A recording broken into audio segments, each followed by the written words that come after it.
Hello and welcome to the first Social Protection Week show, live from the ILO's headquarters in Geneva. You're joining us on the first day of the high-level conference on achieving UN Sustainable Development Goal 1.3 on universal social protection in the context of the future of work.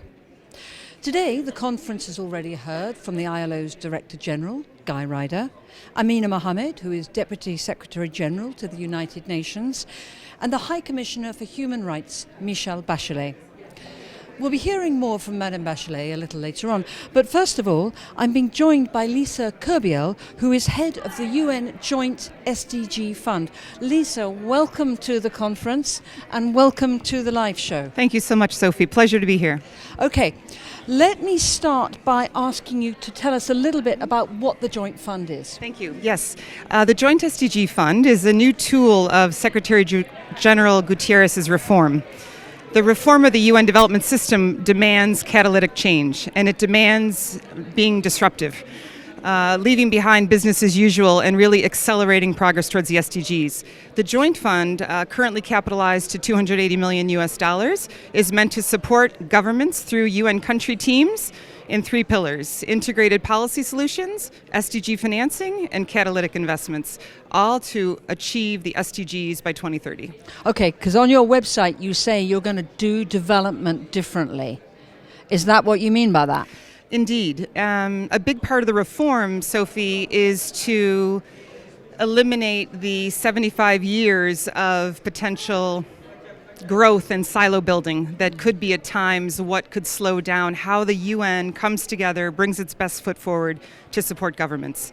And the Joint Fund requires 3 or more members of the UN family to come together with their solution for government. Okay, now you just put out your first call for projects, and that first call focuses on social protection. Why did you choose that? That's right. Sophie, Leave No One Behind is the central transformative process of the Agenda 2030 and the SDGs.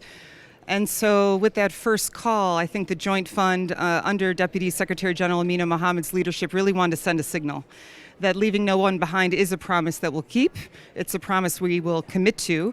And the first $72 million is now being programmed across 36 countries in a variety of innovative and catalytic investments, ranging from serving migrant workers to domestic workers to people living with disabilities to women and children. But I'd like to drill down on this a little bit more, because the fact that you've made social protection your very first call implies that somehow you think that this is some sort of key to transformation of development.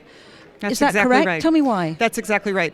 There's no question that social protection has a multiplier effect when it comes to the Sustainable Development Goals.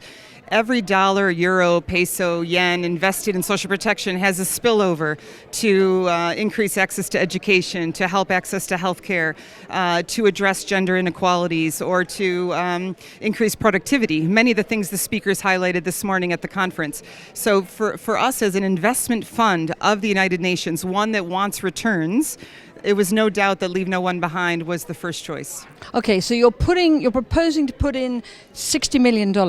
How are you going to measure success on that? So the first call is now at $72 million US. And of course, the proposals were bottom up. They came from the country teams on the ground where government policies were in place and needed either scaling up or tweaking. The results will be about the reaching of those actual most vulnerable. It's about including them and bringing them onto the system. It's to leave no one behind. And that'll be measured at country level. And then, of course, at the meta level, it will be how we've moved the needle on a particular SDG. Okay, but for people to be successful in accessing the fund, they're going to need specific measurable targets? That's correct. Smart, specific, measurable, achievable, That's relevant, right. timely? That's correct. In fact, 114 offices actually applied for joint SDG funding and only 36 were selected. It was a rigorous vetting process led by external subject matter experts that were supported and suggested by the UN agencies, including ILO. I'm getting the impression here that you have actually been influenced in the way that you constructed this by some business principles like SMART. Absolutely. So you're being quite rigorous about this. Absolutely. This is about return on investment. This is not business as usual. And this is really the new way to unlock additional resources beyond donor support. Okay, so financing is clearly going to be an issue because this is not a one-off, you're rolling onto other things. How are you going to finance it? You're talking about non-traditional approaches. This presumably also means non-traditional partners. Absolutely. Sophie, this joint fund is going to open doors and knock on doors of asset managers, pension funds, private sector corporations, family offices, high net worth individuals.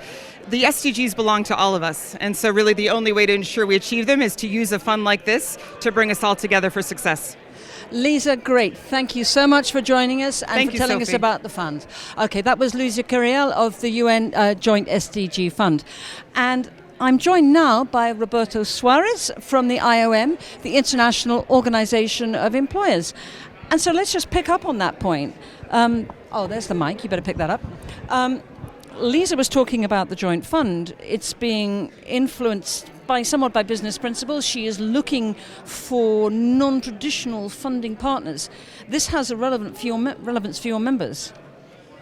Well, it's true that global players, global multinationals, more and more want to take part of the contribution for social protection systems. And that's becoming an important trend in which we as International Organization of Employers and Business are also collaborating. But let me just say that the contribution of business goes beyond the fund.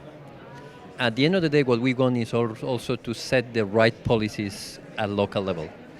That's where the business community can really help further, specifically in those countries where a big push on social protection is needed, isn't it? Give me an example. If you have countries like Bangladesh, in which you really need a proper health and safety insurance system, Indeed.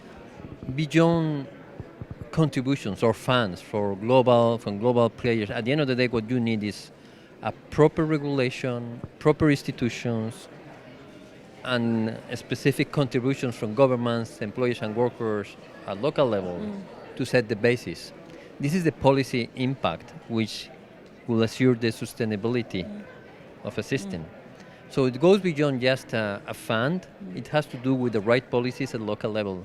And that's where the business community should make an effort to try to see what are the basics in which local employers, together with workers, can make a difference building social protection schemes in the future. So when you are going out to talk to your members about social protection, what do you tell them are the benefits for business? Because we've heard a lot this morning about the benefits for society, the benefits for the individual, but sometimes the potential benefits for business seem to get forgotten, but there are plenty.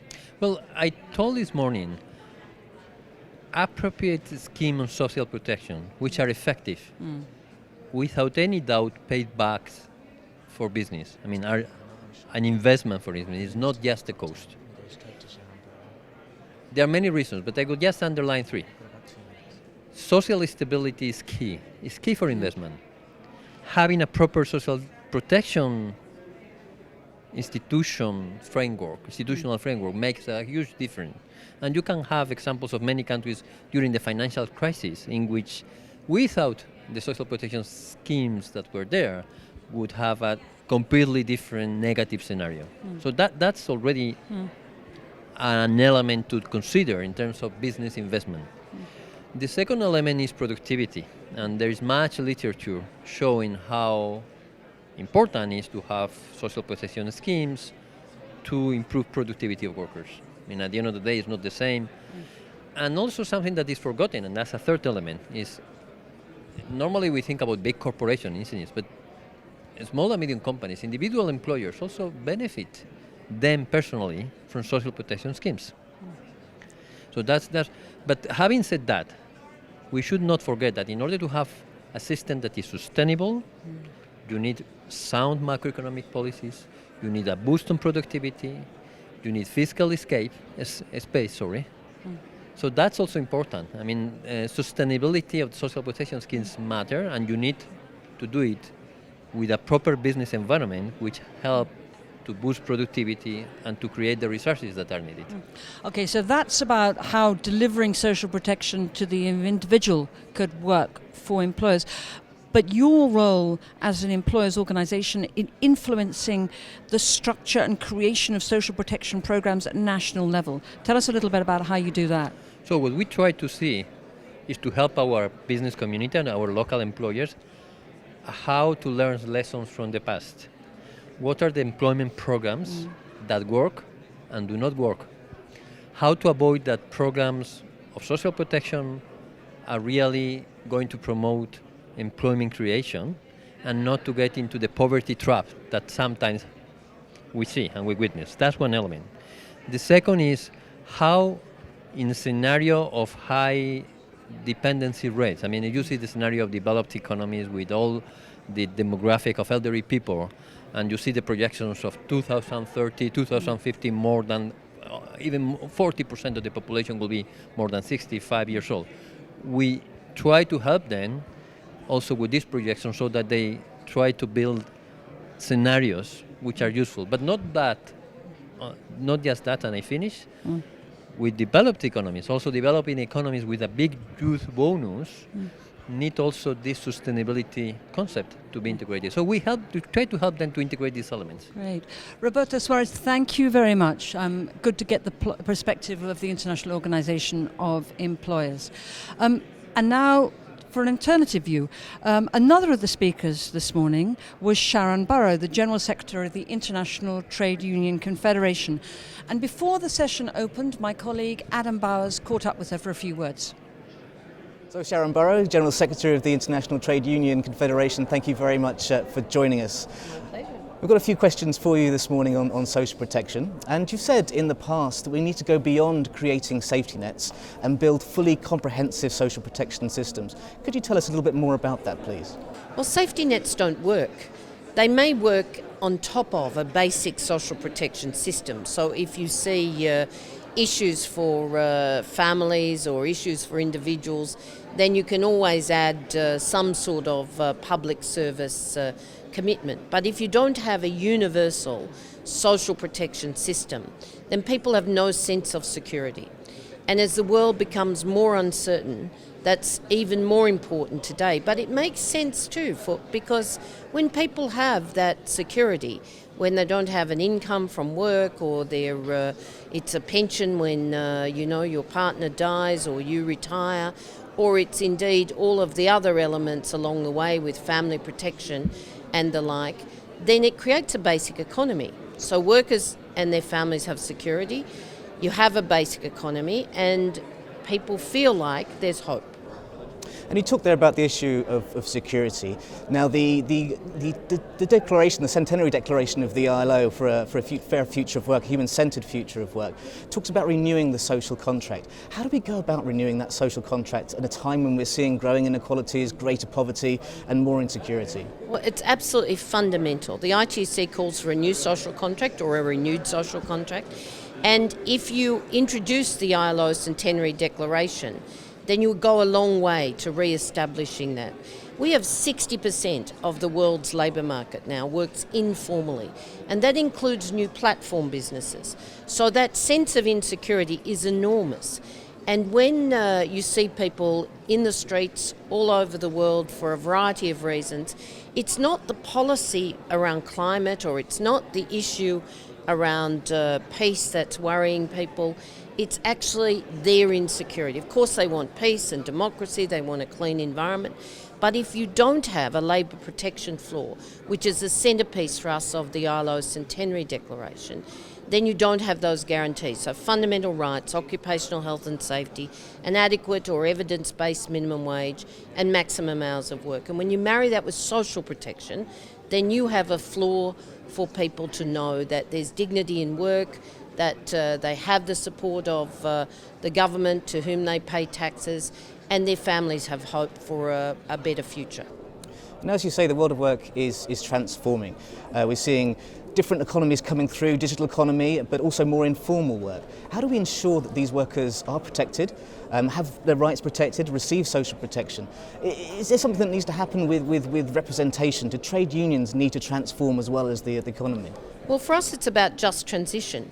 And trade unions around the world are actually organising everybody, people in the informal economy, people in platform business, people in traditional areas of work. And the supply chains, of course, are a fundamental issue for us because the way that the current economic model is constructed is already a model of dehumanising exploitation. When you actually have insecurity, low wage, often unsafe work, and no rules of the game, add to that informality, no minimum wage, no rule of law, then you have a situation that's a disaster in terms of any sense of security. When you build new forms of business, not new forms of work, people are still delivering, driving trucks, building, buildings, whatever the issue might be that you are doing on a platform basis, you are actually still working. And you're working in an industry that more likely than not exists today and will exist tomorrow. So what you need is to know that you have that basic social protection. Even more important, if you are displaced for periods of time because of technology or the disasters of climate, which is why we talk about just transition. People need to be constantly skilled, but they also need to know that if the job shifts so much or the business shifts so much that you're displaced, that you have income security, you have guaranteed health care, those vital public services on top of a social protection system. And it's just unacceptable that only 50% of the world's people have any kind of social protection, and more than 2/3 of people have not a comprehensive model. We're very critical of the World Bank and the IMF who actually support safety nets because they're minimalist. They're minimalist. People need hope, and that means security, and it means social protection, a good job, a formal job with indeed the labour protection floor, decent work, in other words. And now we can hear behind us people arriving for Social Protection Week, which starts today at the ILO with a conference on social protection and the future of work.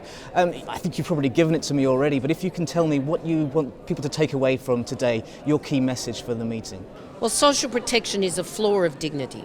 It's security, it builds a basic economy, it works all round. It's affordable, and it only takes political will. It's not about the cost, it's not about the fact that we don't have models everywhere that are working, it's just about political will. Let's get it done. Let's give people hope, and maybe we'll start to rebuild the social stability that allows us then to see peace and democracy everywhere. Social protection, decent work, a living wage on top of social protection guarantees. Nothing will work other than that to actually give people the trust that they need in the systems, whether they're government, whether they're their employment structure, whatever it is. Sharon Burrow, General Secretary of the ITUC, thank you for joining us. Thank you. That was Sharon Burrow talking to my colleague Adam Bowers. And that's it, I'm afraid, for today's Daily Show. The session is restarting, so we need to cut back to that in the conference hall. If you want to follow the discussions, please go to socialprotectionweek.org where you can see the live feed. We'll be back tomorrow at 10:15 for a morning show and 3:15 in the afternoon for the afternoon slot. I'm sorry we haven't had time to bring you the Michelle Bachelet interview, but that will be on tomorrow morning. So from me, thank you very much for joining us. See you again tomorrow.